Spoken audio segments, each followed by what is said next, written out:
गढ़वाल की पहाड़ियों में बर्फ और कुहासे से ढकी एक जगह है, चोपता के पास की नागदेव गुफा। गांव वाले मानते हैं कि यह गुफा सिर्फ पत्थर नहीं, बल्कि एक जीवित आत्मा है। कहते हैं यहाँ नागदेव की तपस्या अधूरी रह गई थी और उसी के बाद से गुफा इंसानों को अपना शिकार बनाने लगी। एक ठंडी शाम 3 दोस्त करण, विकास और ईशा ट्रैकिंग करते हुए उस इलाके में पहुंचे। गांव के एक बूढ़े ने उन्हें चेतावनी दी थी, रात होने से पहले इस गुफा से दूर रहना, वहां सांपों की फुफकार अब भी गूंजती है। लेकिन दोस्तों ने हंसकर कहा, ये तो बस लोक कथा है, और वे आगे बढ़ गए।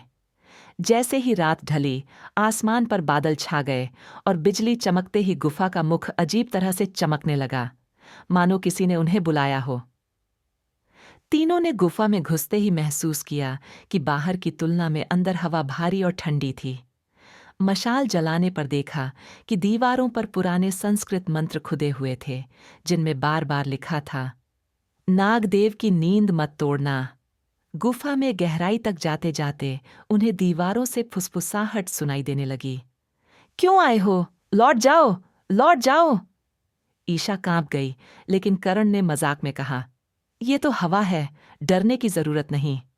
तभी अचानक मशाल बुझ गई और चारों तरफ अंधेरा छा गया। विकास ने टॉर्च ऑन की और चीख पड़ा।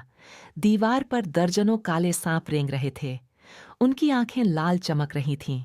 तभी गुफा के बीचों बीच एक पत्थर की मूर्ति दिखाई दी, एक विशाल नागदेव की, जिनकी आंखों में नीली ज्वाला सुलग रही थी।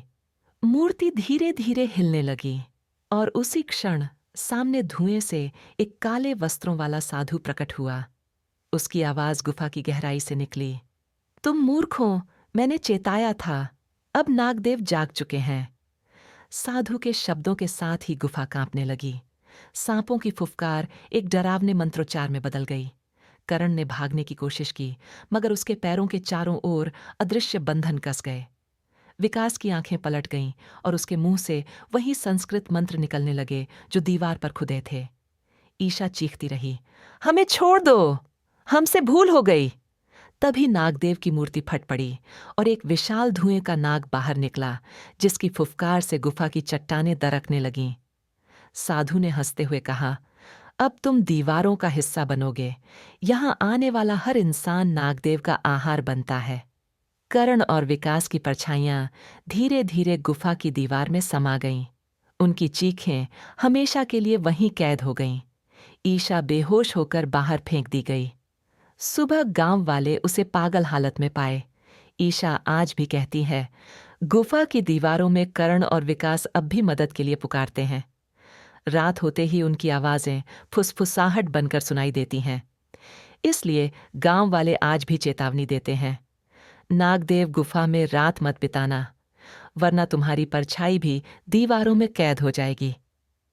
ऐसी ही रहस्यमयी कहानियाँ सुनने के लिए सब्सक्राइब करें हमारे चैनल को और लाइक करें कहानी को।